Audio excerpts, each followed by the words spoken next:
తెలిపారు సీఎం చంద్రబాబు. అమరావతి నిర్మాణాన్ని వైసీపీ హయాంలో అడ్డుకున్నారన్న బాబు 5 ఏళ్ల విధ్వంసం సృష్టించారని ఆవేదన వ్యక్తం చేశారు.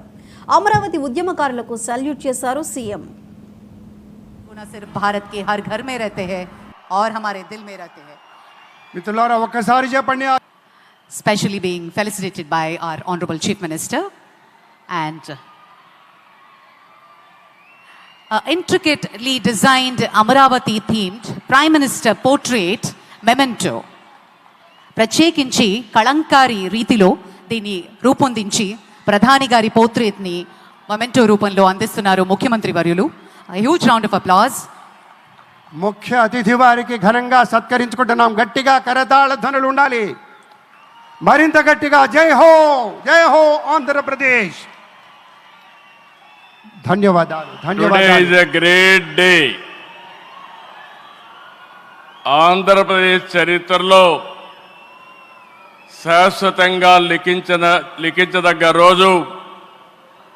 ఇలాంటి సమావేశానికి ఏదైతే అమరావతి రాజధాని పనులు నిలిచిపోయినాయి, ఆ రోజు మన ప్రధానమంత్రి గారే ఫౌండేషన్ వేశారు.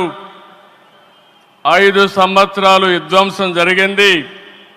మళ్ళీ ప్రధానమంత్రి గారు నేరుగా వచ్చి ఈరోజు పునఃప్రారంభం చేస్తున్నారంటే దీనికంటే మంచి రోజు చరిత్రలో మనకి ఏ రోజు లేదని మరొకసారి మీ అందరికీ విజ్ఞప్తి చేస్తున్నాను. అలాంటి ప్రధానమంత్రి నరేంద్ర మోడీ గారికి రాష్ట్ర ప్రజలందరి తరపున మనస్ఫూర్తిగా స్వాగతం, సుస్వాగతం, ప్రత్యేకమైన అభినందనలు. His Excellency Governor of Andhra Pradesh Nazir గారు, గౌరవ కేంద్ర మంత్రులు, ఉప ముఖ్యమంత్రి మిత్రుడు పవన్ కళ్యాణ్ గారు,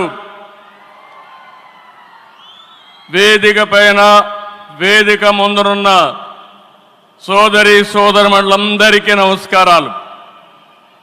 ముందుగా మీ అందరికీ ఒక విషయం చెప్పాలి.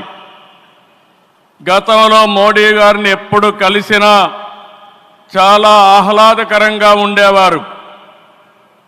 కానీ మొన్నటి మా సమావేశం అమరావతికి రమ్మని పిలవడానికి వెళితే చాలా గంభీరంగా సాగింది.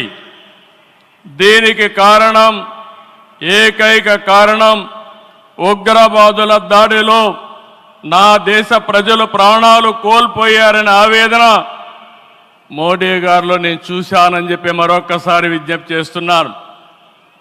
Today is a great day. Andhra Pradesh చరిత్ర